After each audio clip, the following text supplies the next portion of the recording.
Congolaises, Congolais, chers compatriotes, il y a 6 ans, je prenais congé de mes responsabilités en tant que président de la République, chef de l'État.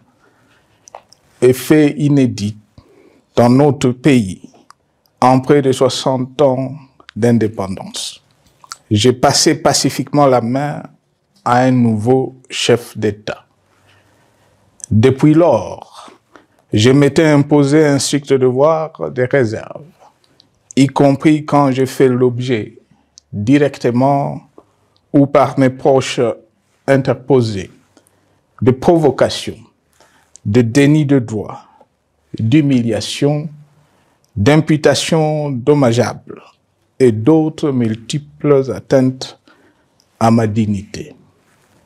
D'abord, parce que je suis convaincu que le temps est le meilleur allié de la vérité, un antidote lent mais puissant contre le venin du mensonge et de la délation.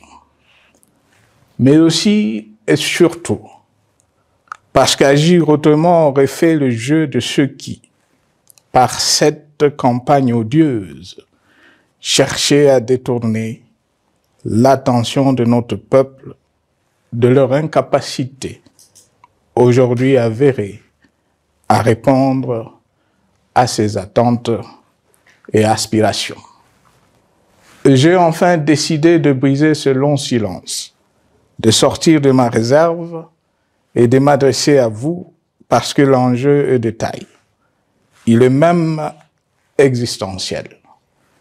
Non pas pour ma famille politique ou biologique, moins encore pour ma modeste personne, mais plutôt pour la nation congolaise et pour l'avenir de notre cher et beau pays. J'ai décidé de briser le silence parce qu'au vu de la situation que traverse notre pays, continuer à me taire m'aurait rendu poursuivable devant le tribunal de l'histoire pour non-assistance à plus de 100 millions de compatriotes en danger. Je saisis cette opportunité pour partager avec vous mes réflexions et participer ainsi à la recherche de la solution à la crise que traverse notre pays, la République démocratique du Congo, terre de nos ancêtres, car il est gravement malade et son pronostic vital engagé. Mieux que quiconque, vous en êtes conscient, car vous en faites quotidiennement les frais dans votre chair et vous en payez le prix. Mes chers compatriotes, vu l'importance stratégique de notre pays et le rôle qu'il est appelé à jouer, j'avais, de l'avènement au pouvoir du chef de l'État actuel, conclu avec lui un accord donnant naissance à la coalition entre nos forces politiques respectives. À propos de cet accord, beaucoup de contre-vérités ont été dites, y compris, fort malheureusement, par celui qui est censé connaître la vérité, parce qu'en étant l'un de deux principaux signataires. En attendant qu'au moment opportun, la vérité soit rétablie, preuve irréfutable à l'appui, permettez-moi pour l'instant d'affirmer qu'en ce qui me concerne, la conclusion de cet accord n'avait pour seule motivation que l'intérêt supérieur de la nation.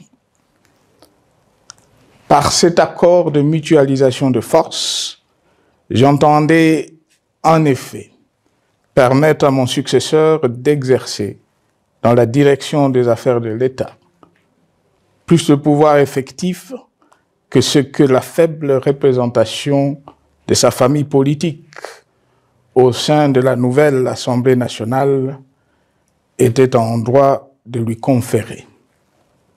Je voulais par ailleurs faciliter le fonctionnement harmonieux des institutions et éviter à la nation, comme à notre jeune démocratie, d'éventuelles crises politiques qui leur auraient été fatales. Cette première alternance pacifique et civilisée à la tête du pays avait suscité d'autant plus d'espoir qu'en janvier 2019, notre pays s'est trouvé en bien meilleur état qu'au moment de ma propre accession à la magistrature suprême en janvier 2001. Alors que j'avais trouvé un pays au bord de l'implosion, miné par une longue dictature et des guerres, sans institutions républicaines, économiquement en faillite et socialement déchiré. Bref, un pays dont l'incertitude de lendemain menaçait la stabilité de toute la région. Le 24 janvier 2019, j'avais en effet légué un bien meilleur héritage à mon successeur, à savoir un pays réunifié, largement pacifié et dont les limites territoriales correspondaient exactement à celles qu'elles étaient au 30 juin 1960. Une nation reconstituée, réconciliée et fière de sa diversité. Un État doté d'une constitution progressiste et des institutions fonctionnant harmonieusement. Une économie dynamique et résiliente et débarrassée du fardeau de la dette hérité de régimes antérieurs, du fait de multiples réformes structurelles engagées. Une armée nationale républicaine de plus en plus professionnelle et capable de relever le défi de la défense de l'intégrité du territoire national. Une démocratie en constante consolidation, avec notamment l'organisation sur fonds propres d'un troisième cycle électoral. Le cœur serré, je constate qu'à peine 6 ans après, ce bel héritage en indivision, légué à l'ensemble de notre peuple, a été complètement dilapidé par celui qui en avait reçu la garde. Que notre pays offre un spectacle de plus désolant et qu'il suscite d'autant plus de désespoir au sein de notre peuple et de pitié et de moquerie à travers le monde, que l'inconscience de ses dirigeants ne permet aucun espoir de redressement. Cette détérioration rapide de la situation générale du pays est principalement due à l'inverse du pouvoir sans limite. Le nouveau dirigeant s'illustre en effet par une série de remises en cause, reniements et violations intentionnelles de la Constitution, avec en toile de fond la volonté irrésistible de concentrer tout le pouvoir entre les mains d'un seul homme, au mépris du pacte qui cimentait la cohésion de notre peuple. Le premier acte de remise en question de ce pacte républicain, véritable socle de stabilité et de cohésion nationale, a consisté à violer délibérément la Constitution et les lois pertinentes lors du premier remaniement de la Cour constitutionnelle par le président de la République. La violation de ce texte juridique, fondement de tout état de droit, pour de simples raisons de confort politique est devenu depuis lors une marque distinctive de la gouvernance de notre pays. Dans le même esprit, en décembre 2020, il fut organisé un coup d'État institutionnel à la suite du renversement en pleine mandature d'une majorité parlementaire, pourtant dévolue par le peuple souverain, ainsi que le gouvernement qui en était issu. S'en sont ainsi suivis la nomination illégale de membres de la Commission électorale nationale indépendante, ainsi que le simulacre des élections de décembre 2023, organisées en violation du cadre juridique et de normes internationales pertinentes, qui, par une ampleur sans précédent de la fraude, ont amplifié l'illégitimité des institutions et de leurs animateurs. Le coup de grâce a été donné par l'annonce du projet de changement de la Constitution, un projet dont la réalisation liquiderait totalement le consensus national de Sun City. Les conséquences négatives de cette gouvernance non orthodoxe sont pour le moins stupéfiantes. Le pays est ainsi devenu un espace de non-droit. La République a cessé d'être démocratique et la volonté du chef de l'État tient désormais lieu de loi suprême, supplantant la Constitution et les lois. En revanche, érigé en politique du gouvernement, le populisme et la démagogie, le mensonge et l'arrogance, la discrimination et la stigmatisation de certaines composantes de notre peuple, l'institutionnalisation du tribalisme et du népotisme,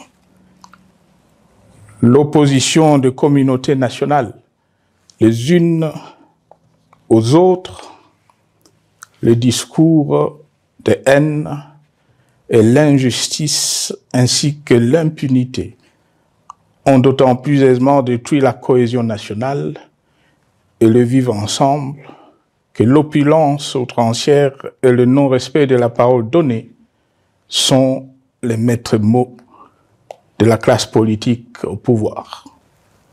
Ce qui a rendu le pays fragile et donc vulnérable.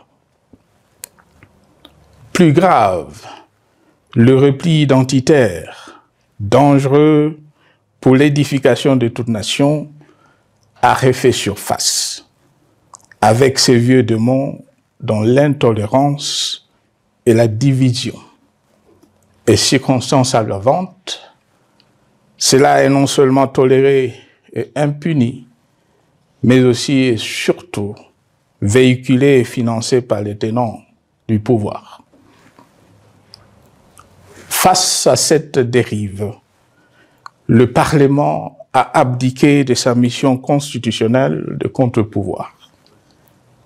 Il a ainsi cessé d'être le temple de la démocratie, le lieu par excellence de l'expression législative et la volonté du souverain primaire, pour ne plus être qu'une chambre d'enregistrement de la volonté d'une seule personne. Quant à la justice, garante constitutionnelle des libertés publiques et du socle de valeurs, qui structure notre identité et forge notre unité, elle a complètement démissionné de ses responsabilités, se laissant ouvertement instrumentalisée à des fins politiques. Elle n'est donc plus qu'un instrument d'oppression d'une dictature qui tente désespérément de survivre à contre-courant de l'histoire, par la terreur et l'imposition de la pensée unique. Rôle peu louable, qu'elle partage avec les milices tribales, ainsi que la police et le service de renseignement, eux aussi détournés de leur noble mission de protection des citoyens et de sécurisation de l'État. Sur le plan économique, la situation est de plus inquiétante. Malgré l'augmentation des recettes publiques, essentiellement due à l'arrivée à maturité de toutes les réformes courageusement votées de 2002 à 2018, notamment le nouveau code minier, forestier, des hydrocarbures, des assurances et de la sous-traitance, et un niveau d'aide financière accru de la part des institutions de Bretton Woods. Aucun investissement n'a été réalisé pour doter le pays d'infrastructures modernes, soutenir des réformes structurelles et stimuler la croissance. Par contre, l'inflation et la dépréciation monétaire, jadis vaincues, sont de retour. La corruption et le détournement de deniers publics ont atteint un niveau inédit. Et l'endettement public que nous avions maîtrisé de 2010 a de nouveau grimpé en flèche, dépassant la barre de 10 milliards de dollars et suscitant des inquiétudes légitimes quant à la solvabilité à moyen et long terme du pays. Les conséquences sur le plan social sont aussi dramatiques. Aggravation du chômage, accumulation des arriérés des salaires des agents de l'État, baisse drastique du niveau de vie de la population et recrudescence du banditisme urbain, de l'exode rural et de la famine dans un nombre croissant de provinces. Les Congolais sont désormais en proie à une véritable angoisse existentielle. Parmi les victimes résignées de ce gâchis se trouve en bonne place notre jeunesse, qui a été pourtant de tout le combat démocratique et qui a beaucoup cru aux vertus de l'alternance pacifique. Aujourd'hui, sans repère ni perspective sérieuse du lendemain, ils se sont abandonnés, laissés à la merci des entrepreneurs de conflits et de vendeurs d'illusions de tous bords. Rien de ce qui lui a été promis depuis 6 ans n'a été réalisé. À cette jeunesse désabusée, comme à l'ensemble de notre peuple, nous tenons à donner une assurance. L'échec d'un régime compromet, mais ne scelle pas définitivement le sort d'un peuple. Mes chers compatriotes, s'agissant de la situation sécuritaire, dans les grandes agglomérations comme dans nos campagnes, elle est partout plus que préoccupante. C'est le cas notamment au nord Kivu, au sud Kivu, en Ituri, au Maniema, au Tanganyika, au Katanga et au Mai-Ndombe, province pourtant voisine de Kinshasa, capitale du pays et siège des institutions. Le sang de nos compatriotes civils et militaires, valeureux officiers et soldats des rangs, mais aussi députés, éminents membres de la société civile ou de partis politiques, a ainsi abondamment et gratuitement coulé. Du fait de l'intolérance, du cynisme, voire pire, d'un terrorisme d'État pratiqué dans un seul et unique dessein, l'abus du pouvoir pour le pouvoir.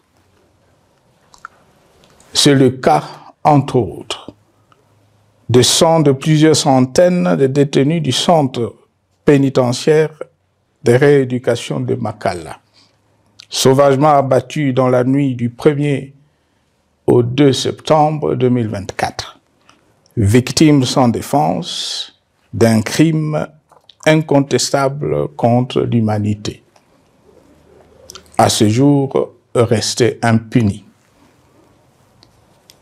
Il en est de même de membres de la secte mystico-religieuse Wazalendo de Goma, de jeunes de la Junafek à Lubumbashi et du massacre des adeptes de l'église Mbidi à Kilwa.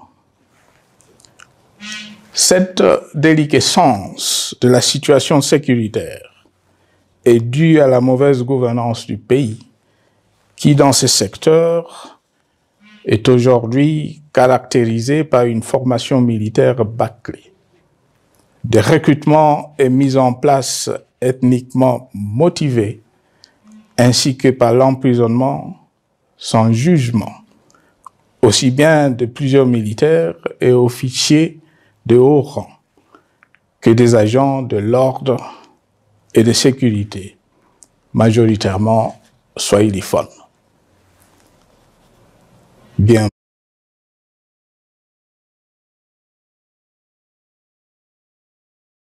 plus, à l'armée nationale, bouclier de la nation, instrument de préservation de l'indépendance nationale et de l'intégrité territoriale, il a été substitué de bandes de mercenaires, de groupes armés, de milices tribales et de forces armées étrangères, qui ont non seulement montré leurs limites, mais aussi enfoncé le pays dans un chaos indescriptible.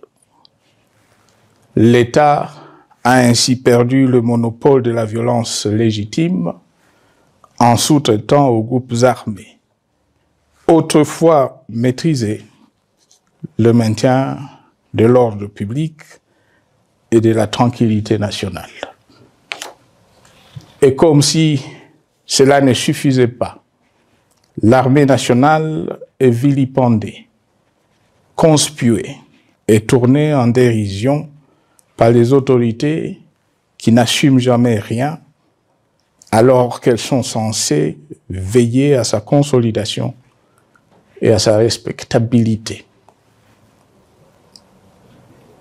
Pour les avoir formés, commandés et conduits au front, je connais nos soldats, boucs émissaires aujourd'hui de toutes les contre-performances enregistrées sur les champs de bataille. Ils ne sont pourtant pas intrinsèquement moins bons, moins nationalistes et moins loyaux. Ce qui a changé entre-temps, c'est la qualité du commandement et de leur prise en charge. Au niveau régional, le gouvernement a levé l'option désastreuse de se détourner de deux principaux instruments internationaux qui étaient à la base de l'architecture régionale de paix et de sécurité, laquelle avait permis la stabilité régionale que le président actuel avait trouvée lors de son accession au pouvoir, à savoir le pacte sur la sécurité, la stabilité et le développement dans la région de Grand Lac et l'accord cadre pour la paix, la sécurité et la coopération pour la République démocratique du Congo et la région. Plus grave encore, en faisant de forces négatives, les FDLR, ainsi que des centaines de groupes armés congolais, de supplétifs des forces armées de la République démocratique du Congo, le gouvernement a ouvert la voie à la régionalisation du conflit, avec des conséquences inévitables sur la stabilité de la région. Mes chers compatriotes, alors que sur le plan institutionnel, politique, économique et social, les fondamentaux avaient été établis et que le pays avait été placé sur la rampe de lancement, prêt à décoller. Nous voici, hélas, en un temps record, soit 6 ans, de nouveau à la case départ.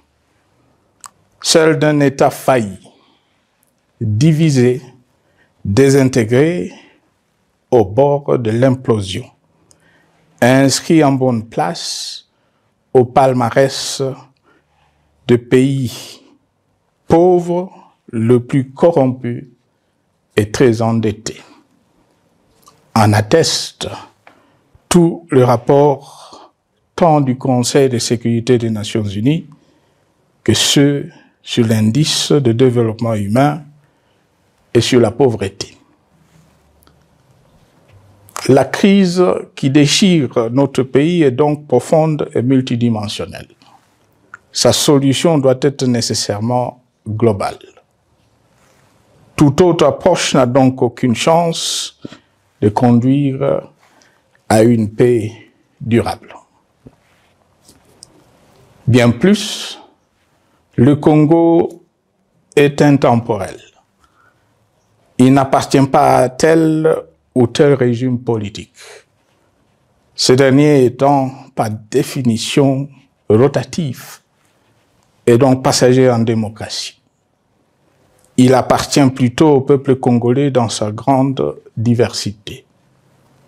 Ce qui est vrai du Congo l'est aussi des immenses ressources du sol et du sous-sol dont il regorge et qui sont essentielles à la croissance et au développement à l'échelle internationale. Que tous, au pays comme à travers le monde, en tiennent compte et qu'ils inscrivent leurs projets dans une perspective qui privilégie l'intérêt du Congo et des Congolais, plutôt que celui de ceux qui, à un moment ou à un autre, dirige le pays. Cela étant, pour sauver le Congo, les griefs légitimes du peuple congolais contre le régime en place ne peuvent être éludés. Il doit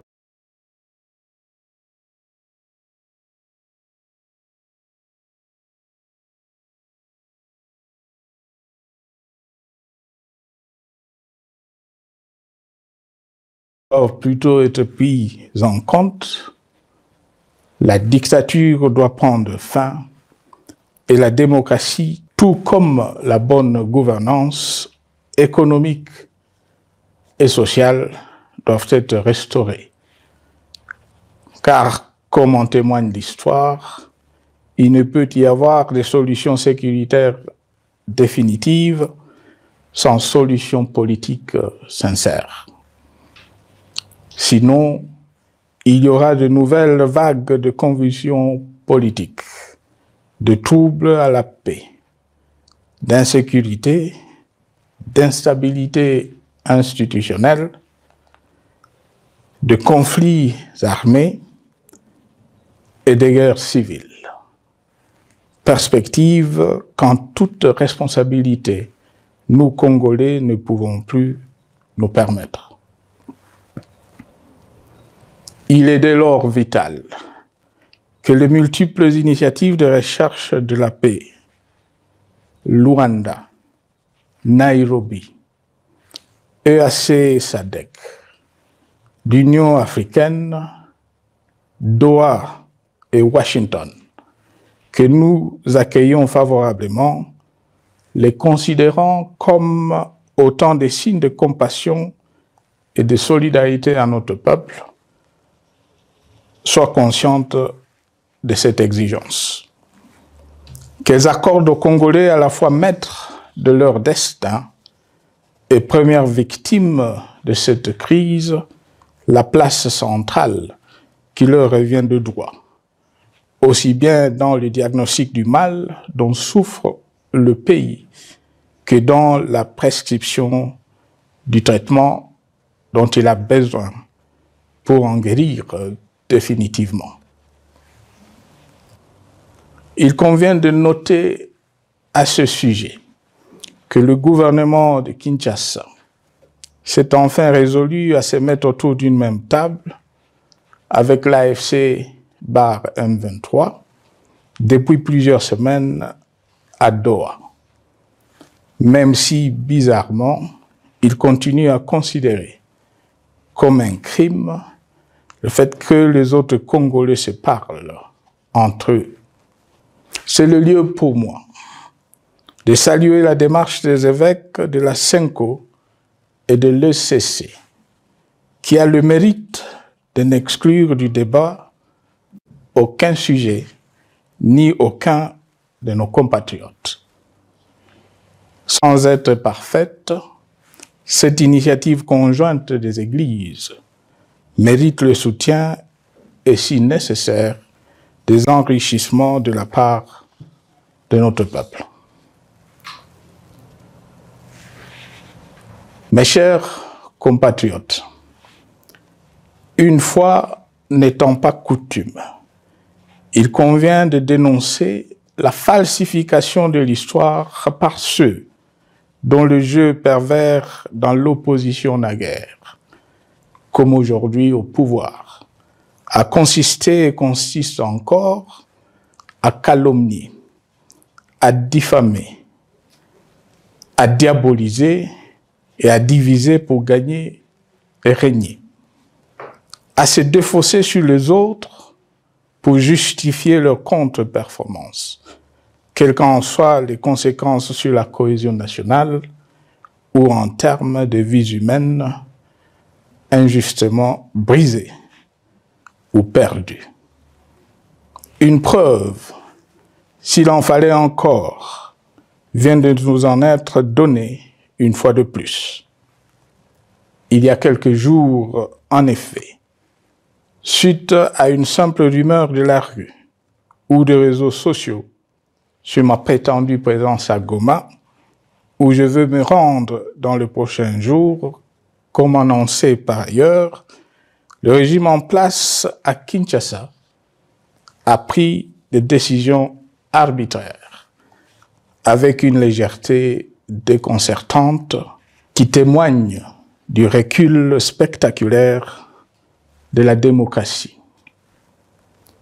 Mieux que quiconque, vous savez que pour moi, le Congo est la priorité absolue, que sa souveraineté et son intégrité territoriale ne sont pas négociables, que mon engagement pour la démocratie, la cohésion nationale, la paix et la stabilité n'est pas un slogan creux, et que le respect de la Constitution et des lois du pays, autant que celui de la parole donnée, sont sacrés.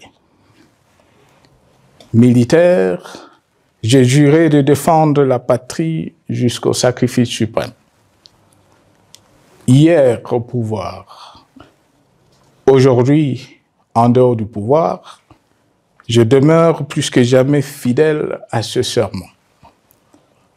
En ce moment où le pays est de nouveau divisé, appelé par le destin, j'ai le devoir d'œuvrer à la recherche de la paix et de contribuer à la reconstruction de notre pays qui se meurt.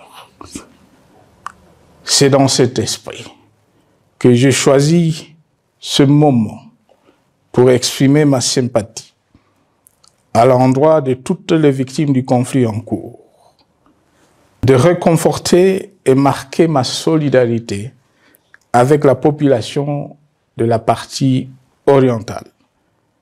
Vous, qui êtes abandonné par le pouvoir central, qui semble avoir pris le parti de vous punir, entre autres, en déconnectant les institutions financières du réseau bancaire national et en restreignant le mouvement de personnes et de biens.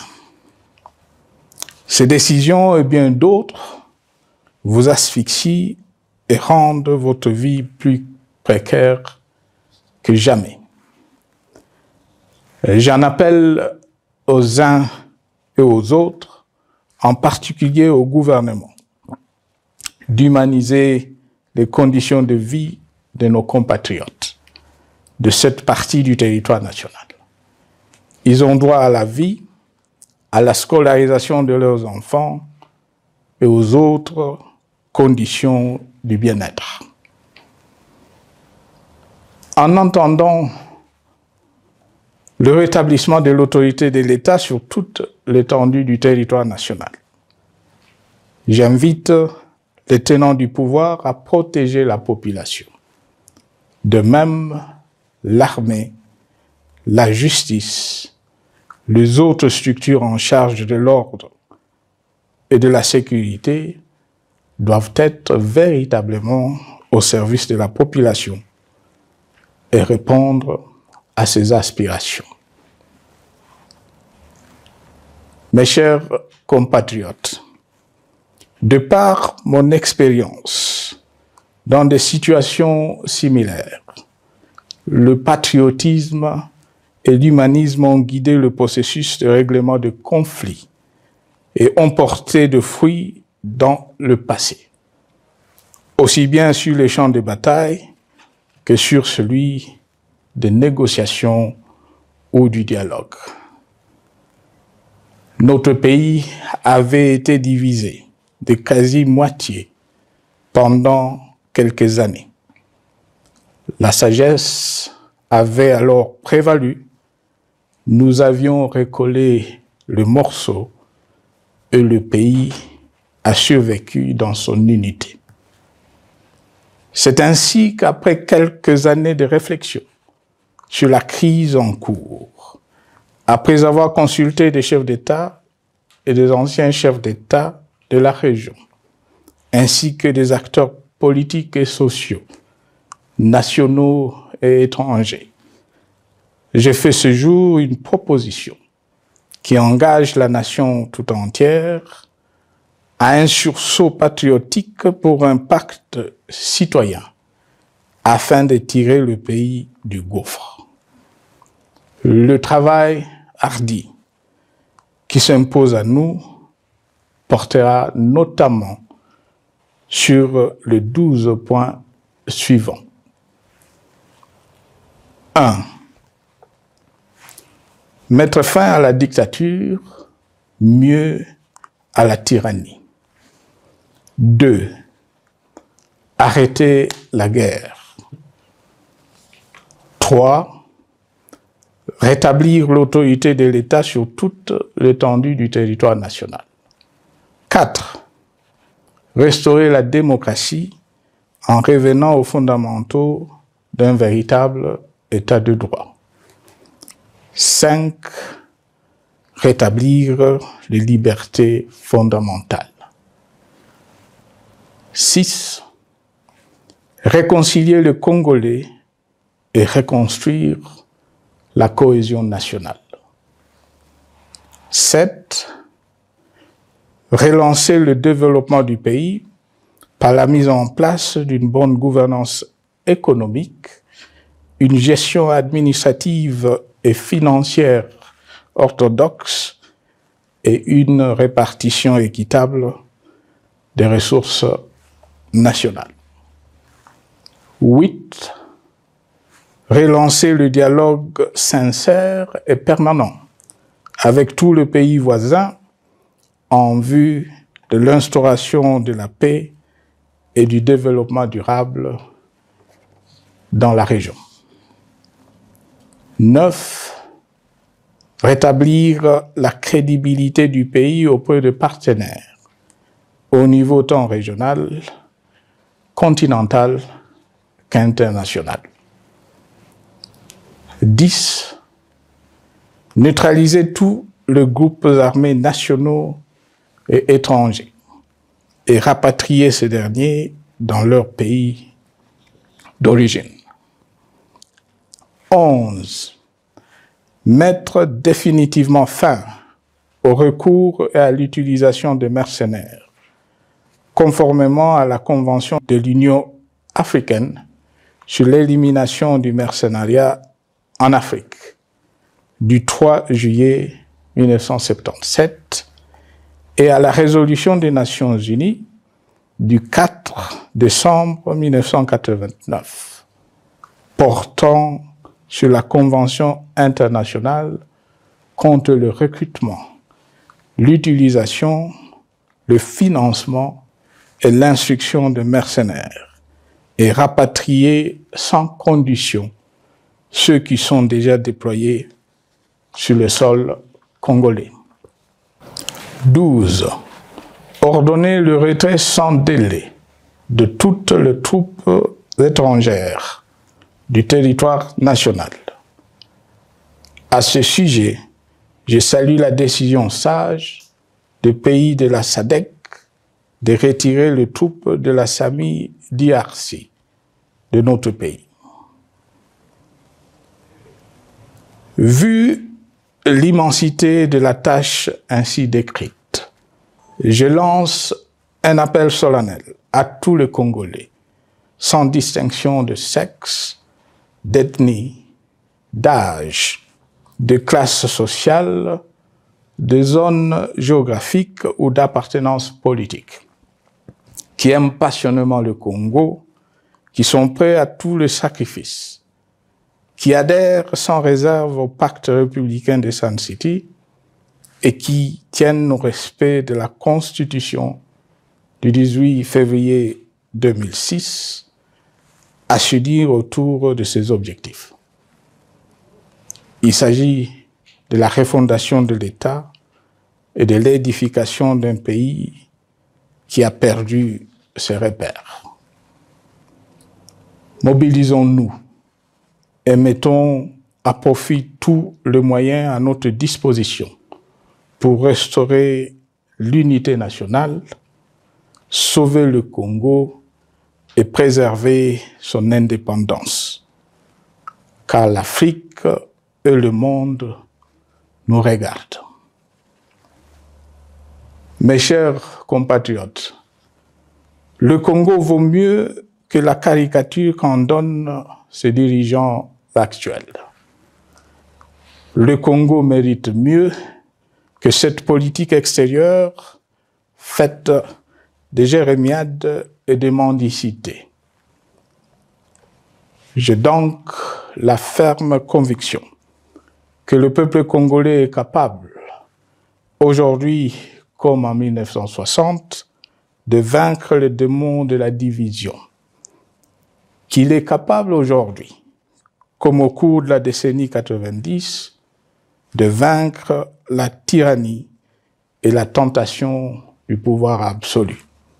Qu'il est capable aujourd'hui, comme en 2003, de prendre le dessus sur ce qui nous divise et de mettre fin à la violence armée qui oppose ses enfants. Pour y parvenir, chacun doit jouer sa partition. Je m'engage à jouer la mienne.